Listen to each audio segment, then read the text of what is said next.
guys, and welcome to this week's question of the week. Now, you might notice the question of this week is, how do you find time to do the important things in life?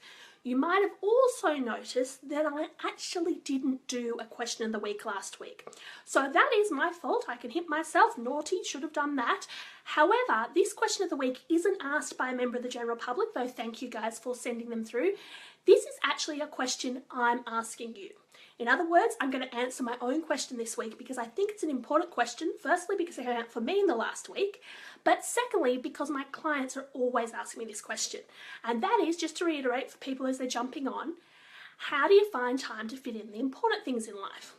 Well, in answer to that question, the reason I actually skipped last week was because last week was my son's birthday.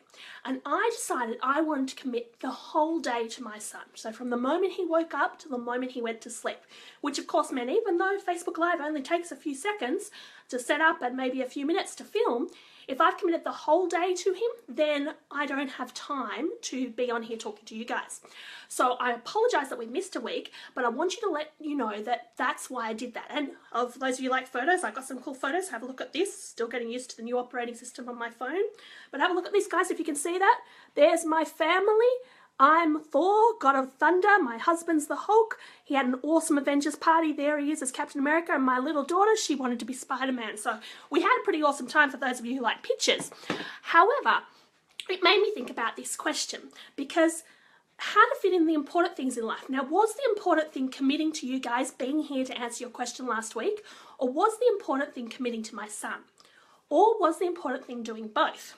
That's what inspired this question, and that's why I want to answer it for you guys this week. Because as I said, I've had clients and customers ask me this question over the years more and more regularly. Not necessarily in those words, slightly different words, but that's the same question. The thing I get most common with my coaching clients is things like, I'm having trouble fitting this or this into my life. You know, like you've asked me to do X, Y, or Z, and you asked me however many days, weeks, months, heaven forbid, years ago, and it's still not done. So can you help me do it? But then a month later, they come back to me and ask me the same question, and they've taken absolutely no action in that month. And as I said, this is what encouraged me to ask you guys this question, or ask myself this question, in order to answer it for you guys. So what I say to these people time and time again, and the advice I'm also giving myself, having missed 1 week with you guys, but as I said, I think I made the good decision by committing to my son first and my business second. Family always has to come first. But what I want you to do is focus on fitting that thing in. Whatever that thing is, think of it like a 5-minute task. And this is what I say to my customers all the time. If they're working with me, if they're a coaching client of mine, I always allocate them what I refer to as 5-minute tasks. Now, 5 minutes is an average. For a quick person, you might be slightly quicker. Some people, for example, can complete some of my 5-minute tasks in 5 seconds. However, some people might be a bit longer, and some of them might take, let's say, up to 50 minutes. But my point is, if you really want to achieve anything, if you really want to complete any task, and you ask someone how to do it, and they tell you exactly how to do it, and all you have to do is allocate anywhere between 5 seconds and 50 minutes, let's say a week if you want to complete one task a week, you'd be stupid not to do it right. And yet they come back to me with the same questions. So I'll give you an example of how simple this stuff is. I say to them, okay, what's your issue? They go, oh, well, I want to write a book, but I just don't have time to do it. Now, writing a book's a big task, so I give them a 5-minute task. I say, well, hold on, instead of writing a book, can you write your table of contents? They go, well, what will that achieve? Write your table of contents, give me a look at it, I'll have a look at it, critique it, give you some feedback, and give you another 5-minute task. It might be here's how it needs to change, or it might be you're ready to start writing your book. Similar thing for people with a course, for example. I might say the same thing. Can you create the course table of contents for me? Because I don't want them doing filming anything any more than I want them writing a book before I've checked that it's going to work for them. The structure, because I come from a sales and marketing point of view, and if the structure's not right at the start, you're not going to get the sales you want at the end. Excellent. I can see people commenting on that, so that's fantastic. So that's where we start. So they might come back the next month and ask me the same question, and they still haven't written that table of contents. Whether it's for the book or the course doesn't matter. We can't go to the next step. But then they come back to me and they've finally written that table of contents, and they go, oh my gosh, you're right. It only took me like 5 minutes. Like, how awesome was that? Now, what's the next step? And please don't overwhelm me or give me anything daunting, because you know, it took me however many months to do the first 5-minute task. I go, it's really simple. If you wrote the table of contents for your book, the next step is we're going to write the first chapter. If you wrote the table of contents for your course, The next step is we're going to film the first video. And people go, oh, I could never do that, you know, it took me long enough to do this. How hard is it going to be to write a chapter or film a video? Well, I tell you right now, that chapter you write or that video you film is probably not going to be a polished product. So what do you think is going to happen when you do it? Whether you're an action taker, do it straight away, or whether you do take a couple of months to get back to me.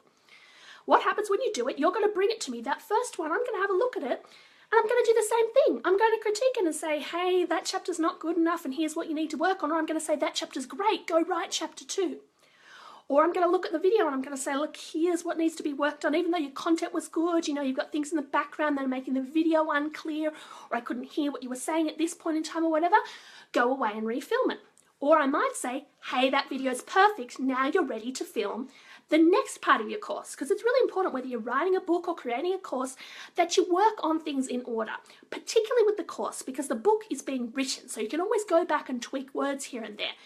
But with video, it's a lot easier not to go editing as you would a book, video editing things and filming things in one take first time around, if at all possible. In other words, the least editing you do, the better. I'm not saying you can't professionally edit your videos or anything like that.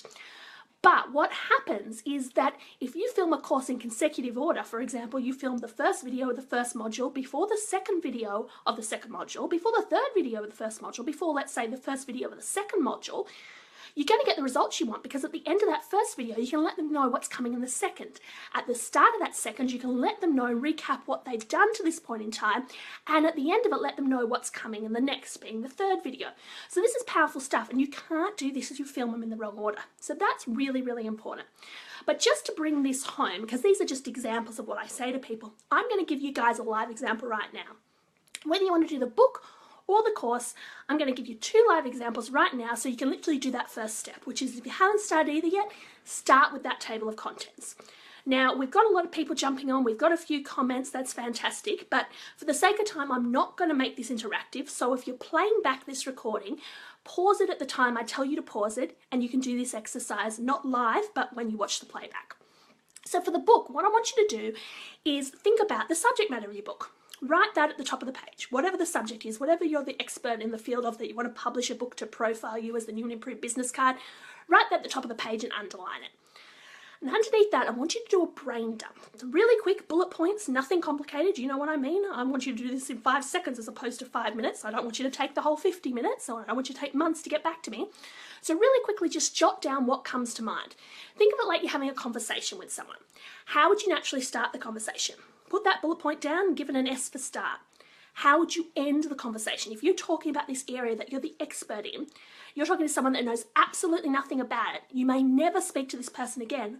What's the most important thing to say at the start and the end of the conversation? Put that down and put an L next to that for last.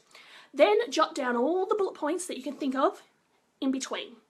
And when you think you're done, and this is when you would pause the recording, I want you to pause the recording and then look at what you've got. And before you pause it, I better give you the instructions. I want you to number them in order. And this is when you'll find out whether you're done or not, or whether you missed something in your brain dump. So look at the one you said S for start, give that a 1. Where would you logically go in the flow of the conversation after that? Give that a 2. Where would you go from that? Give that a 3, so on and so forth, until you get to that last one, and you can number the L, whatever number you're up to. Now, when you do this, one of 3 things will happen. Either you'll get to the end quickly and easily, fantastic, you just completed my 5-minute task in under 5 minutes, or more often than not, one of 2 other things will get in the way. So they're not a stumbling block for you, so you do get this task completed in 5 minutes. I'm going to tell you what they are right now. The first is, you might get to a point you might go, actually, there's nothing here that's kind of working for me. Like, I don't know where the next logical point or flow is to go. That's okay. That means you missed something in your brain dump. So all you need to do is write the next logical point down, give it the number, and keep going until you get to the end of the list. Alternatively, what might happen is that you will get to the end of the list, number that L with the last number, and you'll have things that don't have a number. If that's the case, they're not relevant for this book. So cross them out. They're not going to be relevant for this book. They're going off on a tangent, and now you've got your complete list. Now, that task should only take you 5 minutes, and as I said, it can be anything from 5 seconds to 50 minutes, depending on who's doing it, but try to stick with my 5-minute rule. I can see lots of people jumping on, so that's fantastic. Trying it for your next book, excellent, Heidi. That's a great idea. So do that, and you'll find in approximately 5 minutes, you will have successfully planned your book. That is your book table of contents. But I promised you guys 2 things before I got off the line, and the second one was how to do this for the course. Well, this is the really simple part. You're kind of repeating the process in a quicker, easier way. You take every one of those bullet points, which have become a chapter in your book, and that chapter becomes a module in your course. So for example, if you had a 12-chapter book, now you've got a 12-module course. But what goes within that course? Well, videos. But what kind of videos? What are the subject of these videos? You need to do the same thing. So within that first heading, you want to put subpoints. In other words, look at that heading as a whole conversation. Where would you start that conversation? Where would you end it? And what are the logical steps in between? I'm not going to give the live example again. You get where we're going. Your list will probably be shorter, but whether you come up with an average of 3 is what people tend to get, as opposed to a book has an average 8 to 12 chapters, whether you only have 1 for some modules, some chapters, whether you end up with 5 or 6 doesn't matter. Just make sure that list is complete, that you do the exercise, that you number them in order, that you put anything you're missing in the flow, and that you cross out anything you don't need that's a tangent that's not relevant for that module. And in approximately another 5 minutes, you've also completed the table of contents for your course. Now you're ready to go away and either write your book or film your course, because you know the complete flow in order, you know it's going to work for you, and now you're creating something that you know is going to be saleable and marketable at the end of the process. I hope you guys enjoyed this week's question. Sorry I hogged it with my own question, but I will see you, and I promise I'll actually be here, same time, same place next week. Until then, I wish you guys every publishing and marketing success.